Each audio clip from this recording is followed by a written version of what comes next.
जय हिंद। मेरे प्रिय दोस्तों, इस वीडियो के माध्यम से हम लोगों ने यह सीखेंगे कि आपको सुरक्षा क्या है, सुरक्षा कितने प्रकार के होते हैं और उसको बाद सुरक्षा में जैसे दुर्घटना क्या है, दुर्घटना किन किन कारण से आपको होता है, इसके बारे में अच्छी तरह हम लोग जानेंगे। उसको बाद ये भी जानेंगे कि आपको जब दुर्घटना होता है तो दुर्घटना होने के बाद उसमें कृत्रिम श्वसन जो दी जाती है वह कितने विधि द्वारा कृत्रिम श्वसन दी जाती है और वह किस प्रकार से वह विधि दी जाती है। ठीक है, आपको पता होना चाहिए कि जान है तो जहान है।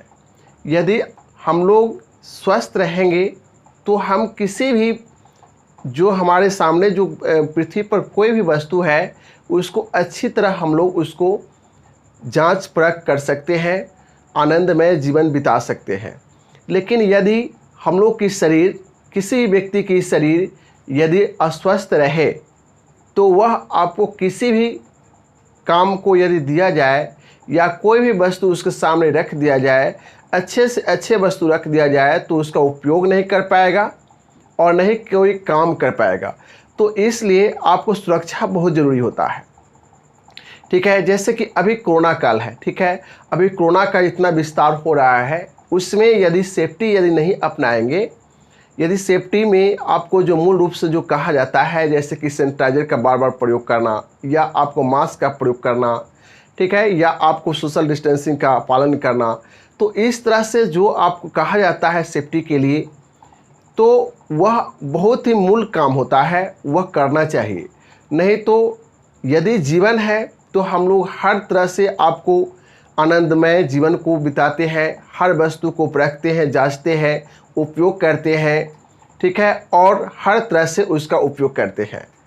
तो इसलिए हम लोग का जिम्मेदारी बनता है अपने स्वास्थ्य के लिए और अपने समाज के स्वास्थ्य के लिए, उस सभी को आपको ध्यान में रखते हुए आपको सुरक्षा के जो भी वस्तुएं हैं उसको अपनाना आवश्यक होता है। ठीक है, उसके नियम के पालन करना आवश्यक होता है। ठीक है, तो इस पर ध्यान देना है। तो सेफ्टी क्या है उसको नोट करते हुए चलते हैं और उसको समझते हुए चलते हैं। जैसे कि आपको यह पता होना चाहिए कि सेफ्टी के बारे में, सेफ्टी क्या है इसके बारे में समझते हैं। देखिए, नोट कर चुके, सेफ्टी, सेफ्टी मतलब सुरक्षा होता है। सेफ्टी मतलब सुरक्षा होता है और सुरक्षा के बारे में पता होना चाहिए कि दुर्घटना से बचने के लिए जो उपाय करते हैं उसे सुरक्षा कहते हैं। ठीक है, दुर्घटना से बचने के लिए जो उपाय करते हैं उसे सुरक्षा कहते हैं। और दुर्घटना तो आप जान रहे हैं, उसके बारे में जानिए दुर्घटना क्या होता है। ठीक है, एक्सीडेंट जो होता है, एक्सीडेंट के बारे में आपको पता होना चाहिए। एक्सीडेंट के बारे में, एक्सीडेंट होता क्या है। ठीक है, तो एक्सीडेंट जो होता है कि दुर्घटना से बचने के लिए जो उपाय करते हैं उसको सुरक्षा कहते हैं। ठीक है, और अनचाही घटना को दुर्घटना कहते हैं। अनचाही घटना को दुर्घटना कहते हैं। जैसे कि आप कोई भी व्यक्ति यदि किसी को यदि उंगली कट जाता है या चोट लग जाता है या कील पैर में चुभ जाता है, ठीक है, तो वह व्यक्ति नहीं चाहता है कि हमें चोट लग जाए या कील चुभ जाए या किसी प्रकार का उसको दुर्घटना हो शरीर का। कोई ही व्यक्ति नहीं चाहता है, वह नहीं चाहते हुए वह घटना घटता है तो उसे कहते हैं कि दुर्घटना है। ठीक है, उसे क्या कहते हैं, दुर्घटना है। अब जानेंगे कि दुर्घटना क्या है, इसके बारे में समझ गए कि दुर्घटना किसे कहते हैं। और दुर्घटना आपको जैसे कि बिजली से भी हो सकता है, ठीक है, या आपको किसी भी वस्तु से हो सकता है। ठीक है, तो उसके बारे में आपको दुर्घटना के बारे में कुछ जैसे दुर्घटना होने का जो कारण है, कुछ कारण के बारे में समझेंगे। जैसे कि आपको नियम को इग्नोर करना। ठीक है, इग्नोर मतलब अज्ञानता। जैसे कि आपको सेफ्टी के बारे में बताया जाता है कि या पथ पे आप चल रहे हैं, कहीं रोड पे आप चल रहे हैं, तो आपको कहा जाता है कि आप बायां पक्ष में चलें। यदि बायां पक्ष में चलने के लिए कहा जाता है तो एक नियम हो गया और आपको पता हो गया कि नहीं बायां पक्ष में चलना है, दायां पक्ष में नहीं चलना है। ठीक है, इसी तरह से अभी जो कोरोना काल है, मास्क पहनना ज़रूरी है। ठीक है, जब आवश्यक जब जरूरी पड़े कोई काम का तभी आपको बाहर निकलिए, नहीं तो नहीं निकलिए। सैनिटाइजर का बार बार प्रयोग करना है, ठीक है। तो इस तरह से आपको यदि नियम बना हुआ है तो इस नियम को पालन करना बहुत ज़रूरी होता है। यदि इनगौर कहने का मतलब अज्ञानता, यदि किसी व्यक्ति को अज्ञानता है अर्थात उसके बारे में वह नहीं जानता है तो उससे भी दुर्घटना होता है। तो हमारे क्षेत्र में जो इंजीनियरिंग क्षेत्र में भी आपको इस पर इनगौर करता है, जो प्रशिक्षण प्राप्त करता है वह स्टूडेंट इनगौर करता है और इनगौर करता है जिसके वजह से उसको दुर्घटना होता है, ठीक है। तो इनगौर हो गया अज्ञानता, इससे भी आपको क्या होता है, बहुत बड़ी दुर्घटना होता है। मतलब उसको कोई नियम के बारे में उसको पता ही नहीं है कि हम किस तरह वह कार्य करेंगे जिससे दुर्घटना नहीं होगा, और इनगौर करता है अर्थात अज्ञानता है, उसके बारे में वह नहीं जानता है, ठीक है। उसको बाद है आपको पता होना चाहिए कि क्यूरियोसिटी, ठीक है। क्यूरियोसिटी जो एक्सीडेंट जो होता है क्यूरियोसिटी के भी कारण होता है, अत्यधिक उत्सुकता के कारण भी होता है। अत्यधिक उत्सुकता, यदि कारीगर से यदि काम लिया जाता है, ठीक है, कारीगर से काम कराया जाता है तो वह जैसे ही आपको फैक्ट्रियों में जाता है वैसे बड़े बड़े मशीन उसमें होते हैं फैक्ट्री में, और भिन्न भिन्न प्रकार के भिन्न भिन्न आकार के मशीन होते हैं, और कारीगर जैसे ही वहाँ पहुँचता है तो वह देखता है और आसानी पूर्वक वह यह सोचता है कि ये भी मशीन चला ले, वो भी मशीन चला ले, वो भी औजार देख ले, वो भी औजार देख ले। इस तरह से उसका माइंड भटकना शुरू हो जाता है और उस क्रम में उसको अत्यधिक उत्सुकता अंदर हो जाता है, तो उस क्रम में भी आपको दुर्घटना होता है, ठीक है। तो उससे भी आपको बचना चाहिए। जिस मशीन के बारे में आप जान रहे हैं उस मशीन को ही आप उसको यूज कीजिए, उपयोग कीजिए, और नहीं तो आपको दुर्घटना हो सकता है। उसी तरह से हम लोग देखते हैं कि आपको ओवर कॉन्फिडेंस, ठीक है, ओवर कॉन्फिडेंस जो आपको अपने कुशलता पर ज़्यादा भरोसा हो जाता है, ठीक है, अपने कुशलता पर ज़्यादा भरोसा होना भी आपको दुर्घटना का शिकार हो जाता है। जैसे कि अभी आपको कोरोना काल है और उस कोरोना काल में होता क्या है कि कोई व्यक्ति ऐसा सोचता है कि नहीं हमको नहीं होता है, कोरोना नहीं होगा, हम एकदम निठल्ला, कोई मास्क या कुछ कोई भी आपको नियम का पालन नहीं करता है और वह आपको मार्केट हमेशा इधर उधर घूमते रहता है, और उसको कोरोना भी ऐसा वैसे व्यक्ति को हो भी जाता है, पता भी नहीं चलता है, और होने के बाद घर परिवार में बहुत ही कठिनाइयाँ होना शुरू हो जाता है। वह अपने आप में ज़्यादा विश्वास कर लेता है कि नहीं कोरोना नहीं होगा, हम यदि मास्क भी पहन लेता है और अपने नियम के पालन कर रहे हैं, हम कोरोना नहीं होगा।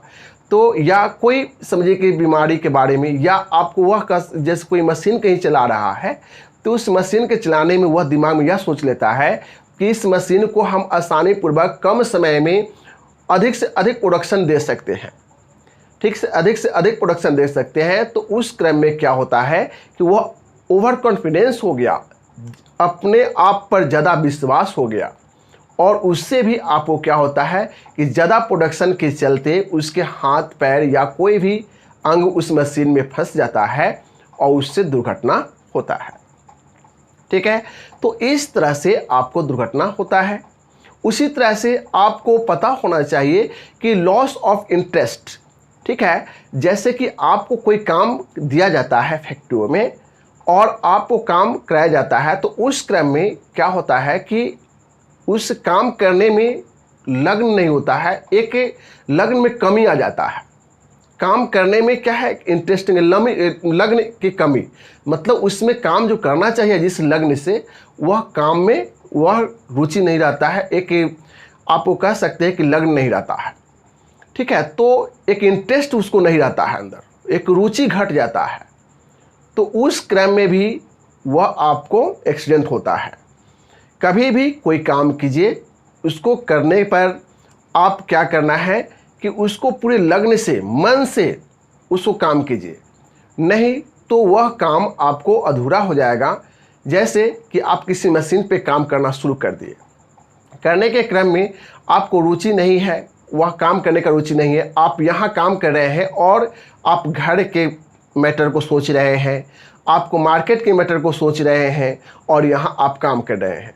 तो मशीन पे यदि काम आप यहाँ कर रहे हैं तो उसी क्रम में सोचते सोचते आप किसी मशीन का जो बटन यदि दबाना है, यदि स्पीड को ज़्यादा करना है, स्पीड को कम करना है, ठीक है, प्रोडक्शन किस क्षेत्र में आपको जा रहा है, किस दिशा में जा रहा है, उसी में आपको भूल कर जाते हैं और भूल करने के क्रम में एक्सीडेंट होता है। ठीक है, तो इंटरेस्टिंग जो होना चाहिए, लॉस ऑफ इंटरेस्ट, जो इंटरेस्ट होना चाहिए, और नहीं तो इंटरेस्ट नहीं है तो वह काम नहीं कीजिए, नहीं तो दुर्घटना का शिकार हो जाता है कोई भी व्यक्ति ऐसे काम करते हैं। तो उसको बाद है कि आपको पता होना चाहिए कि machine tools and equipment not in correct condition. आपको पता होना चाहिए कि औजार, मशीन और उपकरण का सही नहीं होना ये भी दुर्घटना का कारण है। यदि कोई भी आपके औजार दिया जाता है काम करने के लिए, मशीनों को आप जिस मशीन पर काम दिया जाता है, यदि वह औजार ही सही नहीं रहे काम करने वाले, मशीन ही सही नहीं रहे काम करने वाले, तो उससे भी बहुत बड़ा दुर्घटना होता है। ठीक है, तो इसलिए ध्यान रखना है कि मशीन या औजार या वहाँ का कोई भी उपकरण से यदि काम आप ले रहे हैं, काम कर रहे हैं, तो वह आपको सही होना चाहिए, नहीं तो उस मशीन पे, उस औजार से जो प्रयोग कर रहे हैं, काम कर रहे हैं, ठीक है, या उसको कह सकते हैं कोई उपकरण से आपको उपयोग कर रहे हैं, वो भी सही नहीं है, तो उसका उपयोग नहीं करें, वह काम नहीं करें। ठीक है, नहीं तो इससे भी बहुत बड़ा दुर्घटना हो सकता है। ठीक है, उसको बाद आपको पता होना चाहिए कि और भी जैसे दुर्घटना के कारण होता है, जैसे कि रॉन्ग आपको मैनरिज्म होता है। ठीक है, रॉन्ग मैनरिज्म, काम करने का गलत तरीका। तो इस तरह से रॉन्ग मैनरिज्म में जो काम करने का जो गलत तरीका होता है, उस गलत तरीका में जैसे क्या होता है कि आपको काम करने के लिए कहा जाता है कि आपको मेजरमेंट करें, मेजरमेंट के बाद आपको एकदम सिस्टम बाय सिस्टम आपको बनाने के लिए वर्क पीस को दिया जाता है कि मेजरमेंट करना है सही ढंग से। उसको बाद है आपको मार्किंग करना है। एक सोइंग या मतलब कटिंग कर रहे हैं, तो कटिंग करने के क्रम में आप कौन से औजार का कर रहे हैं और किस स्थान पे आपको उसको वर्क पीस को बांध रहे हैं, वर्क पीस किस आकृति में है, उस पर भी निर्भर करता है। ठीक है, तो आपको काम करने का यदि गलत तरीका है तो उससे भी आपको दुर्घटना होता है। इसलिए जो स्टेप बाय स्टेप जो आपको नियम बताया जाता है, उस पे आपको विशेष ध्यान देना अनिवार्य होता है। ठीक है, नहीं तो उससे भी बहुत बड़ा दुर्घटना होता है। ठीक है, उसके बाद आपको पता होना चाहिए कि आपको रॉन्ग ड्रेसेस, आपको गलत पोशाक से भी आपको दुर्घटना होता है।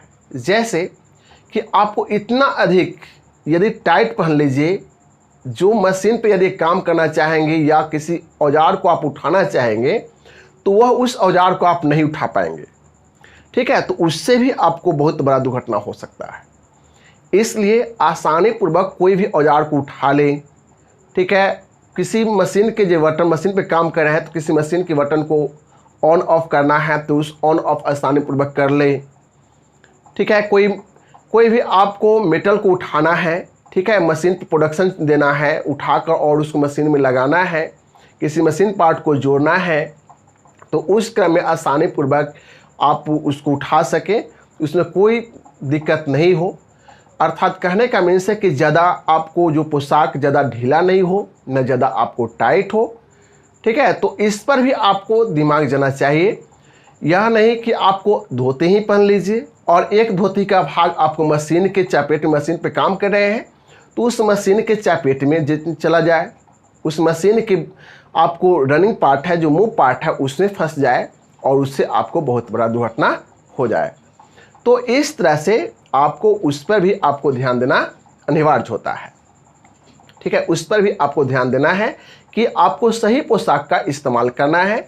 ज़्यादा ढीला, ज़्यादा टाइट नहीं होना चाहिए और ज़्यादा आपको इधर उधर नहीं भागना होना चाहिए, अर्थात जैसे धोती की तरह या धोती कुर्ता की तरह। ठीक है। नहीं तो उसमें क्या हो सकता है, ये धोती कुर्ता या कोई पोशाक पहनते हैं तो उसको आपको ज़्यादा ढीला या ज़्यादा टाइट नहीं हो, नहीं वह कोई वस्त्र जो आपको अलग हो ताकि वह फंस सके किसी मशीन में, ऐसा नहीं होना चाहिए। ठीक है। उसी तरह से यदि आपको, जैसे महिला यदि कोई आपको कारीगर है तो उसको सलाह दी जाती है कि उसकी महिला की जो आपको बाल है उसको सही अच्छी तरह से उस बाल को क्या करना है कि बांध के उसको प्रयोग करना है, बांध के काम करना है। ठीक है। तो इस तरह से आपको ध्यान रखना है। उसको बाद है नेक्स्ट हम आगे बढ़ते हैं, जैसे यूज ऑफ रॉन्ग टूल्स। ठीक है। गलत औजारों का उपयोग। ठीक है। तो गलत औजारों का उपयोग भी आपको बहुत बड़ा दुर्घटना होता है। जैसे कि आपको वाइस पे यदि आप कोई सी वर्क पीस को बांधते हैं और उस पर वर्क करना शुरू करते हैं तो कभी कभी क्या होता है कि स्टूडेंट जो क्या करता है, जो प्रशिक्षण प्राप्त करने वाले जो प्रशिक्षणार्थी होते हैं, उन्होंने क्या करते हैं कि आपको हेक्सोइंग कर रहा है करते करते और उसी पे वेंच वाइस पर ही आपको कभी कभी आपको स्ट्राइक करना शुरू कर देता है हैमर से। ठीक है। या आपको क्या करता है कि जैसे बेंड करना है तो बेंड करने के क्रम में वह सही तकनीक का नहीं अपनाकर वह आपको सिंगल एक तकनीक अपनाता है, जिसके वजह से उससे आपको बेंड करने के क्रम में उससे रड आपको निकल कर और उसको चोट लग सकता है।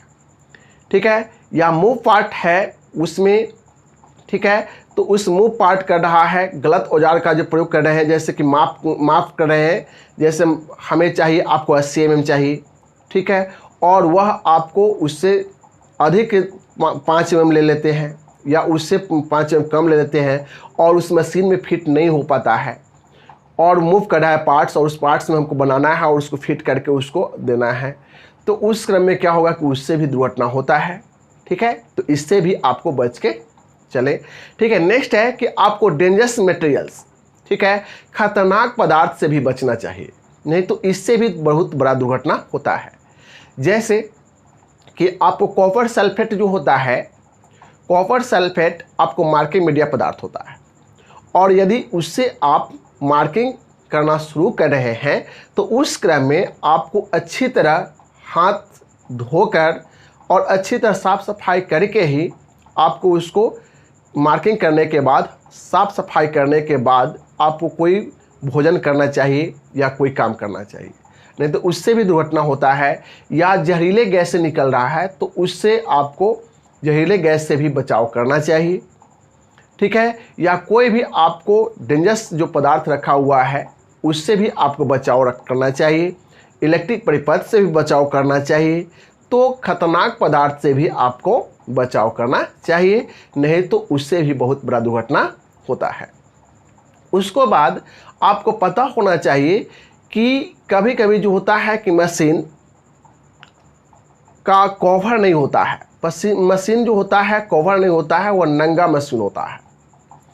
या कह सकते हैं कि जो इलेक्ट्रिक परिपथ जो होते हैं वह छिला हुआ तार होता है, वह नंगा परिपथ उसको बोलते हैं। इलेक्ट्रिक परिपथ मतलब आपको बिजली की तार जो होता है वह नंगा होता है, वह आपको छिला हुआ होता है, तो उससे भी बहुत बड़ा दुर्घटना होता है। तो कभी भी आप उपयोग कर रहे हैं मशीन पर तो उसमें क्या होना चाहिए कि मशीन की कवर आपको होना अनिवार्य होता है। ठीक है। उसको बाद आपको इलेक्ट्रिक परिपथ में जो उसमें हम करंट धारा दे रहे हैं तो उसमें इलेक्ट्रिक परिपथ का जो तार नंगा नहीं होना चाहिए, छीला नहीं होना चाहिए, उसको सही रूप से आपको एक कवर होना चाहिए, तभी उसको उपयोग करें, नहीं तो उससे भी आपको बहुत बड़ा दुर्घटना होता है। उसको बाद पता होना चाहिए कि आप दुर्घटना के लिए जैसे वेड प्लानिंग जो करते हैं उस क्रम में आपको बहुत ही आप गलत प्लानिंग करते हैं, प्लानिंग किए बनाने के लिए और उसमें आपको क्या है कि प्लानिंग जो ऐसा योजना बनाए कि आपको गलत बनाए, तो उससे भी बहुत बड़ा दुर्घटना होता है। उसको बाद है कि आपको डिसिप्लिन, ठीक है, लैक ऑफ डिसिप्लिन जो आपको बहुत महत्व रखता है। यदि आप अनुशासन में नहीं है, यदि आपको वर्कशॉप में कोई भी अनुदेशक महोदय ले गए और आप जाने के बाद जिस मशीन के बारे में नहीं जान रहे हैं और उस मशीन पे आपको छिड़कानी करना शुरू कर दिए, या आपको अपने वर्कशॉप में काम कर रहे हैं और अपने साथियों के साथ मजाक करना शुरू कर दिए, तो वह अनुशासनहीनता होता है। ठीक है, वह अनुशासन में नहीं होता है वह स्टूडेंट, और उससे भी बहुत बड़ा दुर्घटना होता है। ठीक है, तो इस तरह से आपको ऐसा नहीं करना चाहिए। ठीक है, जैसे कि आपको बता देते हैं अनुशासन में कैसे हीनता। एक स्टूडेंट ऐसा था कि इतना बेवकूफ़ स्टूडेंट था, उसको कह सकते बेवकूफ़, ऐसे देखने में आपको लगता कि नहीं बहुत ही चालाक है, लेकिन वह बहुत बेवकूफ़ लड़का था। कैसे बेवकूफ़ लड़का था उसके बारे में जानिए। जैसे कि आपको वर्कशॉप में जो होता है, मशीन की जब पार्ट बना रहा था, ठीक है, जब ट्रेनिंग हम लोग दे रहे थे, तो उसी क्रम में वह 2 लड़का जो साथी था उसका, और अति प्रिय साथी था, एक ही साथ वह आपको खाना लंच करता था, एक ही साथ आपको बैठता था, एक ही साथ उठता था। ठीक है, क्या हुआ कि वह लड़का ने, एक लड़का जब फाइलिंग कर रहा था, जैसे फाइल एक टूल होता है और वह वर्क पीस को फाइलिंग करके उसको सही साइज में बनाना होता है, उसी क्रम में वह वर्क पीस आपको गर्म हो गया, और गर्म होने के बाद वह क्या हुआ कि वह गर्म मेटल वह दूसरे लड़का जो था, दूसरे जो साथी था, उस पर क्या किया, उसके कंधे पे रख दिया, और वह गर्म था, जिसके वजह से जब गर्म था तो उस क्रम में गर्म जो था, और उस क्रम में क्या हुआ कि वहाँ जल गया। उसको जलने के बाद हमें खुद पता हुआ हम लोगों को कि यह ऐसा घटना किया है। वहाँ जाके जब हम लोग पूछताछ किए तो दोनों लड़का कहता है कि नहीं सर, यह हम जान से नहीं किए हैं, एक मजाक किए थे। ठीक है, ऐसा उस लड़का को हम दंडित किए। ठीक है, उस लड़का को दंडित किए, उस लड़का को 10 स्टिक लगाए। ठीक है, और उसके बाद अच्छी तरह वह लड़का फिर एक दूसरे को कोई क्लेम नहीं किया, लेकिन उसके क्या हुआ, एक घाव बन गया, उसके कंधे पर क्या हुआ, घाव बन गया, और इस तरह से दुर्घटना उसको हो गया।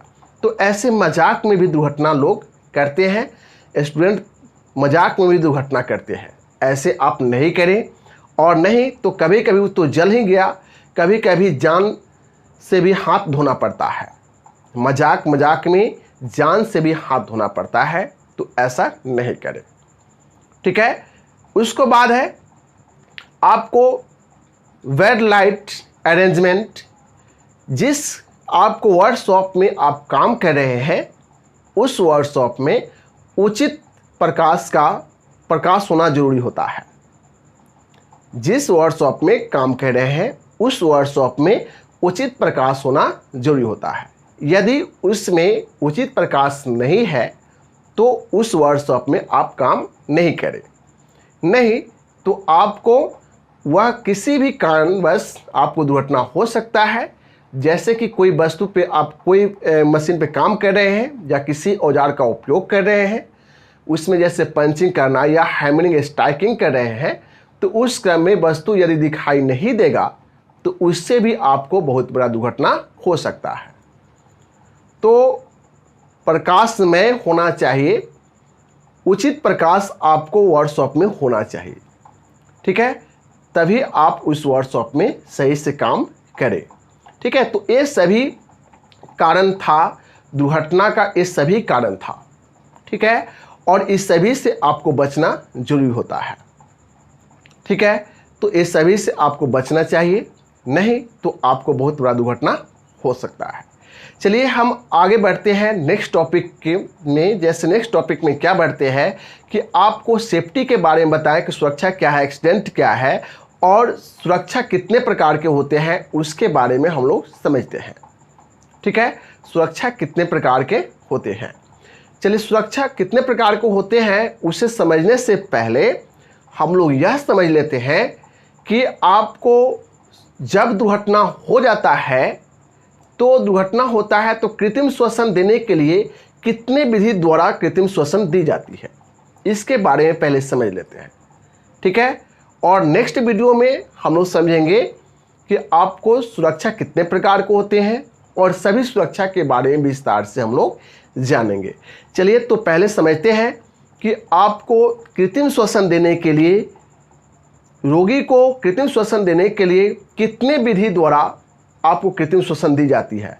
तो आपको मुख्यतः 3 विधि द्वारा कृत्रिम श्वसन दी जाती है, उसको नोट कर लेते हैं। जैसे 3 विधि द्वारा जो कृत्रिम श्वसन दी जाती है वह होता है आपको सिल्वेस्टर विधि, सिल्वेस्टर विधि, और उसको बाद आपको दूसरा जो होता है आपको शैफर विधि, शैफर विधि, और उसको बाद होता है शैफर विधि के बाद, ठीक है, उसको बाद होता है तीसरा जो होता है मुंह से मुंह विधि, मुंह से मुंह विधि। देखिए यह बहुत ही इंपॉर्टेंट पॉइंट है, इस पे आपको ध्यान देना अनिवार्य है। यदि दुर्घटना तो नहीं होना चाहिए, लेकिन यदि दुर्घटना हो जाता है तो इस विधि को अपनाते हैं, ठीक है, और इस विधि के बारे में ज्ञात होना अनिवार्य होता है, ज्ञात आपको होना चाहिए ही, ठीक है। तो सिल्वेस्टर विधि के बारे में हम जानते हैं कि सिल्वेस्टर विधि में जो रोगी को यदि एक्सीडेंट हो जाता है, दुर्घटना हो जाता है और सांस लेने में अधिक दिक्कत होना शुरू हो जाता है, तो उस क्रम में सिल्वेस्टर विधि अपनाते हैं। वह किस प्रकार अपनाते हैं, तो पहले उस रोगी को उठाकर और कपड़े को ढिलाकर एक कुचालक बेड पर सुला देना चाहिए, और सुलाने के बाद, कुचालक बेड कहने का मतलब है कि वह भीगा नहीं होना चाहिए, आर्द्रता नहीं होना चाहिए, ठीक है। उस पर सुलाने के बाद उसको चित सुला देना चाहिए, ठीक है, और चित सुलाने के बाद उसके दोनों हाथों को जो क्यूनी होता है उसको सिर की तरफ करके, और इस क्यूनी को आपको ज़मीन पे सटाना चाहिए या उस बेड पे आपको सटाना चाहिए, ठीक है। फिर क्या करना चाहिए कि उसको फिर लेकर और दोनों हाथों को सीने पर उसको दबाव देना चाहिए, जिससे क्या होता है कि आपको इस दबाव देने से इसमें से हवा को निकलता है, और क्यूनी को बेड से या ज़मीन से सटाने पर क्या होता है कि आपको फेफड़ा फैलता है और हवा भरता है, और इसको दबाव देने से, दोनों हाथों को दबाव देने से सीने पर, वह दबाव देने से आपको क्या होता है कि हवा आपको निकलता है, ठीक है। तो इस तरह से क्या होता है कि यह विधि जो होता है सिल्वेस्टर विधि होता है, और यह क्रिया जो करना चाहिए 1 मिनट में 10 से 12 बार करना चाहिए। तो यह विधि जो हो गया आपको सिल्वेस्टर विधि हो गया, ठीक है। उसको बाद आपको पता होना चाहिए शैफर विधि, ठीक है। शैफर विधि के बारे में आपको पता होना चाहिए, शैफर विधि होता क्या है। तो शैफर विधि में आपको क्या होना चाहिए, जो पेशेंट आपको, जो वह आपको रोगी है, उसको आपको सीने की बल लेटाना चाहिए और ऊपर से उसके पसली को दबाव देना चाहिए, और पसली को जब दबाव देने के बाद, ठीक है, फिर उसको जो रीढ़ होता है उसको दबाव हटाना चाहिए, और उसको रीढ़ पे फिर आपको उसको पीठ पे आपको क्या करना चाहिए, थोड़ा सा मालिश करना चाहिए पसली को छोड़ने के बाद। जब पसली पे आप दबाव दे रहे हैं तो उस क्रम में आपको क्या होता है, हवा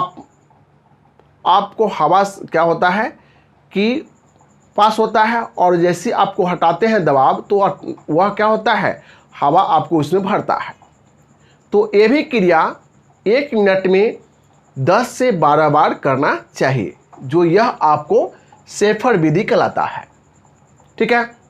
उसको बाद है आपको यह सरल विधि, जिसमें मुंह से मुंह विधि कहते हैं कृत्रिम श्वसन देने के लिए।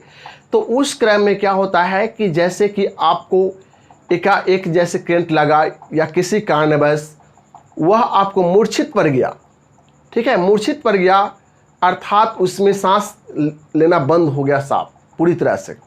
तो उस क्रम में क्या होना चाहिए कि ये दिमाग में आपको होना चाहिए कि उसको तुरंत आपको उसके मुंह को साफ़ कर दीजिए, और साफ़ करने के ओंठों को साफ़ कर दीजिए, और साफ़ करने के बाद आपको सूती कपड़े या रुमाल उसको रख कर और उसको मुंह से मुंह विधि से आपको क्या करना चाहिए, फूंकना चाहिए। मुंह से आपको मुंह पे रखने के बाद आपको फूंकना चाहिए, जिससे आपको फूंकने पर वह फेफड़े में हवा भरता है और भरने के बाद फैलाव होता है, और फिर वह फैलाव होने के बाद सुचारू रूप से ऑक्सीजन लेना शुरू करता है।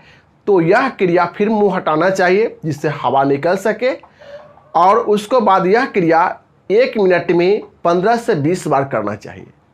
ठीक है, तो यह क्रिया 15 से 20 बार 1 मिनट में करना चाहिए।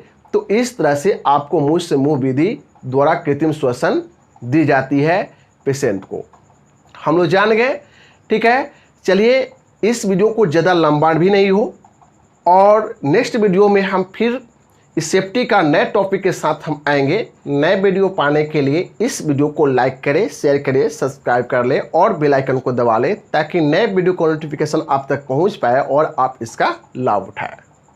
Bye bye, take care.